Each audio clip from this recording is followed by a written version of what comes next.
Hello everyone, चलिए आज की क्लास स्टार्ट करते हैं। देखिए हम लोग एक्सरसाइज 1D सॉल्व कर रहे थे। इस 1D के हम लोगों ने 9 नंबर क्वेश्चन सॉल्व कर लिए थे। आज 10 नंबर क्वेश्चन सॉल्व करना है, ठीक है। तो देखिए 10 नंबर क्वेश्चन में क्या दिया है। परिमेय संख्या 257/5000 के हर को 2m इंटू 5n के रूप में लिखिए, जहाँ m तथा n ऋणात्मक पूर्णांक है। इसके बाद बिना वास्तविक विभाजक के इसका दशमलव प्रसार करना है।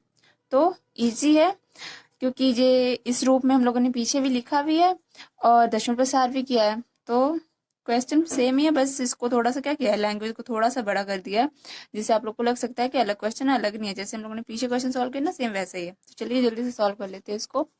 10 नंबर क्वेश्चन तो देखिए जो दिया है पहले उसको नोट कर लें। क्या दिया है, 257 बटे में 5000।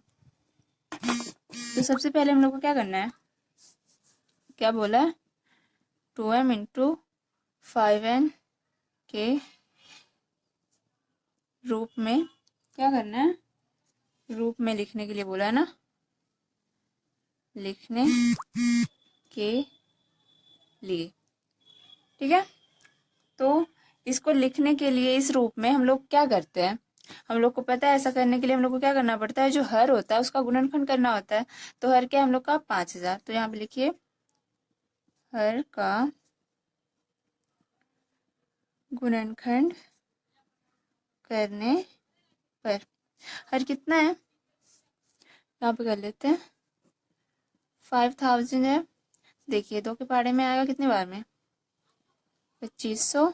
फिर 2 के पहाड़े में ही जाएगा 1, यहाँ पे 250। अब फिर 2 से कटेगा 6, 2, 5। अब जो 625 किस पहाड़े में आता है, 5 की, कितनी बार में जाएगा, 125। फिर 5 के पहाड़े में 25 बार में, 25 भी 5 के पहाड़े में आता है तो 5 बार में, और 5 तो 5 के ही पहाड़े में आता है। तो ये हो गया हम लोग का गुणनखंड। देखिए 2 कितनी बार है, 3 बार, और 5 हम लोग के 4 बार आए, उसको लिख लेंगे। 2 हम लोग के 3 बार थे और जो 5 थे वो 4 बार।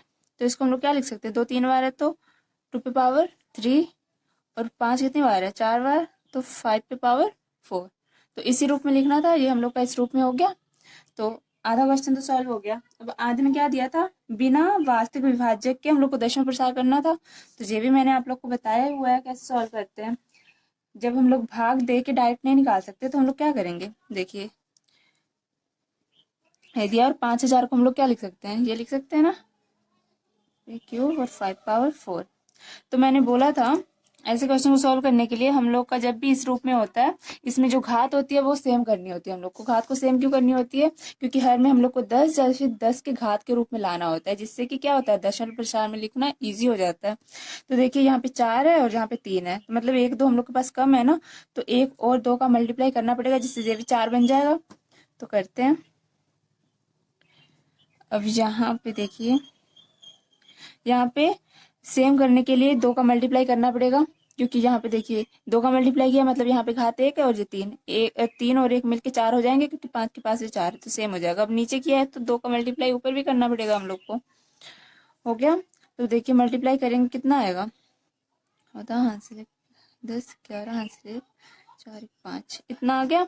अब ये देखिए इसको क्या लिख सकते हैं, 2 पे पावर यहाँ 3 और ये 1, कितना हो गया 4, और 5 पे पावर भी 4। तो इसको हम लोग लिखेंगे, अब पावर हम लोग एक साथ ऐसे लिख सकते हैं क्योंकि पावर क्या है, सेम है। तो अब मल्टीप्लाई करेंगे 10 आ जाएगा, 10 पे पावर 4। तो इसको क्या लिख सकते हैं हम लोग, कितनी बार 0, 4 बार। और हम लोग को पता है जब 4 0 है नीचे, तो हम लोग क्या करेंगे, 4 अंकों के बाद दशमलव लगा देते हैं। तो यहाँ पे लिखिए 4 1 5, अभी 3 ही हुए, 4 के बाद लगाना तो एक 0 लेना पड़ेगा, फिर दशमलव। यही हो जाएगा हम लोग का, क्या हो जाएगा, आंसर हो जाएगा। हम लोगों ने देखिए बिना भाग किए ही क्या किया है, दशमलव प्रसार के रूप में लिख दिया है। तो दशमलव प्रसार में लिखने के क्या होते हैं, दो तरीके होते हैं। एक तो सीधे भाग कर दो, लेकिन क्वेश्चन में बोला है कि हम लोग भाग नहीं करेंगे, वास्तविक तरीके से विभाजित नहीं करना है, विभाजन नहीं करना है हम लोग को। तो इसलिए हम लोगों ने क्या किया, इस तरीके से किया। ठीक है, ये तरीका भी बहुत ज्यादा ईजी होता है। हम लोगों ने बाकी जो इस एक्सरसाइज के पीछे क्वेश्चन है, सारे क्वेश्चन हम लोगों ने इसी तरह से सॉल्व किए हैं। अगर आप लोगों ने वो वीडियो नहीं देखी है तो जाकर देख लीजिए, और अच्छे से समझ में आएगा कि इसको कैसे सॉल्व करते हैं, और आप लोग का रिविजन भी हो जाएगा जिन लोगों ने देखा है पहले। तो चलिए, क्वेश्चन नंबर 10 तो हम लोग का क्या हो गया, सॉल्व। यही हम लोग का आंसर था।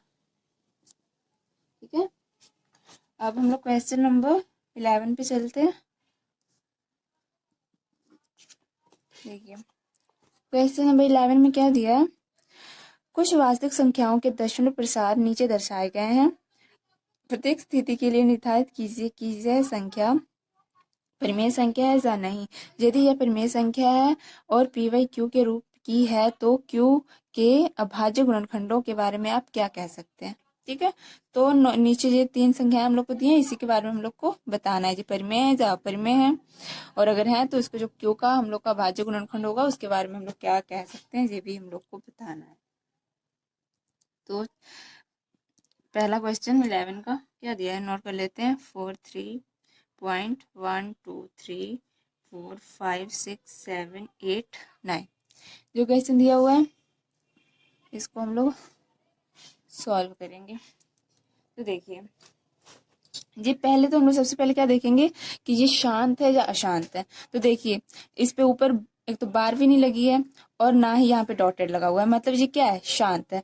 और हम लोग को पता है जब कोई भी संख्या शांत होती है तो वो क्या होती है, परिमेय संख्या होती है। तो आधा क्वेश्चन तो हम लोग का देख के सॉल्व हो गया, बस बताना था ना परिमेय है या अपरिमेय है। तो इतना तो पता चल गया कि ये परिमेय क्यों, क्योंकि ये शांत है। तो यहाँ पे लिख देंगे, क्या लिखेंगे, चूंकि यह शांत है इसलिए क्या होगी, इसलिए ये परिमेय संख्या है। ठीक है, अब परिमेय संख्या है तो जो परिमेय संख्या है, हम लोग को पता है जब भी कोई संख्या जब शांत होती है तो शांत होती है तो किस रूप में हम लोग लिख सकते हैं, जी मैंने आप लोग को पीछे की वीडियोस में बताया, जब भी कोई 2m इंटू ये वाला जो फॉर्म था 2 power m into 5 power n इस फॉर्म में रहता है तभी वो शांत होता है। तो ये पहले से दे दिया शांत है, मतलब शांत है तो क्या होगा, इस फॉर्म में होगा। तो इसको भी हम लोग डायरेक्ट लिख सकते हैं, सॉल्व कुछ करना ही नहीं था, बस बताना ही था। तो इसलिए लिखेंगे, अतः क्यू जो है वो क्या है, 2m इंटू 5 पावर n के रूप में होगा। बोला था ना अभाज्य गुणनखंडों के बारे में हम लोग क्या कह सकते हैं, तो बस यही कि इसी रूप में होगा, यही हम लोग को बताना था। तो ये सॉल्व हो गया। अब 11 का second number question, second number question में क्या दिया है, 0.120120012000040 डॉट डॉट डॉट, इसको सॉल्व करेंगे।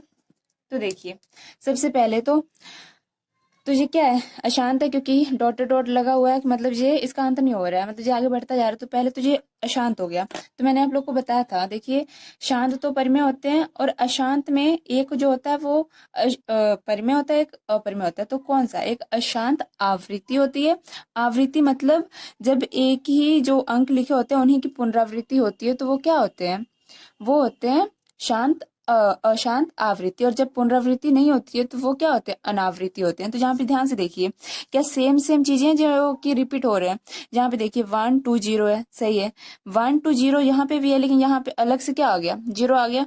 अगर हम लोग पेयर बनाना चाहें, मान लो आगे 3 है, 120 उसके बाद 1 2 फिर रिपीट हो रहा है ना, मतलब ये 3, उसके बाद ये 3 तो हो गए, लेकिन इसके बाद आगे की जो 3 आ रहे वो भी तो 120 ही आना चाहिए थे ना, लेकिन यहाँ पे देखो 0 1 2 आ गया, मतलब सेम सेम रिपीट नहीं हो रहे हैं हम लोग के। तो इस वजह से जी क्या हो गया, ये हो गया अशांत अनावृत्ति। अब आप लोग को पता चला कि अशांत अनावृत्ति क्यों है, मैंने समझा दिया है। अगर नहीं समझ में आया तो एक बार वीडियो को थोड़ा सा पीछे कीजिए और दोबारा से जो मैंने बोला उसको सुनिए। ठीक है, अब मैं पूरा मैंने लिखा नहीं है, लेकिन मैंने बहुत अच्छे से समझाया, आप लोग को समझ आ ही गया होगा, क्योंकि इसके बारे में मैंने पहले भी बताया था आप लोग को। तो अब इतना हम लोग को पता है, जो शांत आवृत्ति होती है वो क्या होती है, वो परिमेय संख्या होती है। लेकिन जो अशांत आवृत्ति परिमेय होती है, जो अशांत अनावृत्ति होती है वो क्या होती है, अपरिमेय संख्या होती है। तो जहाँ पे लिख देंगे इसलिए, किस लिए, क्योंकि यह अशांत अनावृत्ति है, इसलिए यह एक क्या होगी, अपरिमेय संख्या होगी, या है, जो भी है। तो तीसरा क्वेश्चन और लास्ट इस एक्सरसाइज का क्या है, 4, 3.1, 2, 3, 4, 5, 6, 7, 8, 9 इतना लिखा है, और ऊपर क्या है, बार दिया हुआ है। तो देखिए यहाँ पे हम लोग का क्या है, ये संख्या अंक दिए हुए हैं हम लोग के, मतलब एक संख्या ही है, और उसके ऊपर क्या है, बार लगा है। और बार का मतलब क्या होता है, बार लगा, जितने के ऊपर बार लगा है ना, वो संख्या क्या होंगी, बार बार रिपीट होंगी। मतलब क्या हो रहा है, पुनरावृत्ति हो रही है ना, पुनरावृत्ति। जब भी हम लोग के एक ही मतलब संख्याओं की पुनरावृत्ति होती रहती है, या फिर वो रिपीट होते रहते हैं, एक ही जैसी जो संख्या है उन्हीं को बार बार हम लोग रिपीट करते हैं, मतलब बार बार रिपीट ही करते हुए लिखते हैं, तो वही क्या होता है, हम लोग का क्या हो जाता है, अशांत तो होता ही है, क्योंकि शांत नहीं होगा। जब बार लगा है ना, बार लग गया, वहां पे शांत तो हो ही नहीं सकता, वो अशांति है।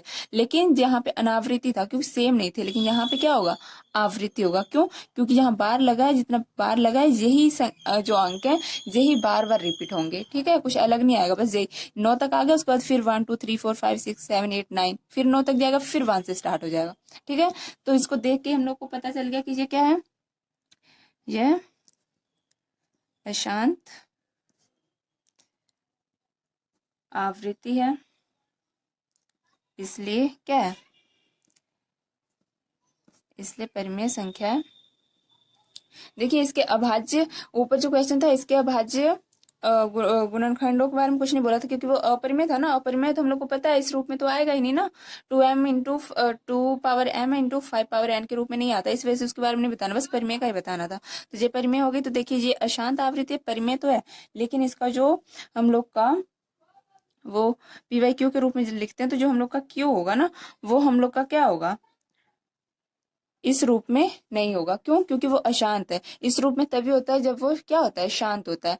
जब भी अशांत है मतलब इस रूप में नहीं है। तो ये क्या हो गया, यहाँ से परिमेय तो हो गया, बट क्या है, इस रूप का नहीं है। जो हम लोग का क्यू है, मतलब हर जो है वो इस रूप का नहीं है। ठीक है, बस यही हम लोग का इस एक्सरसाइज का क्या था, लास्ट क्वेश्चन था 1D का।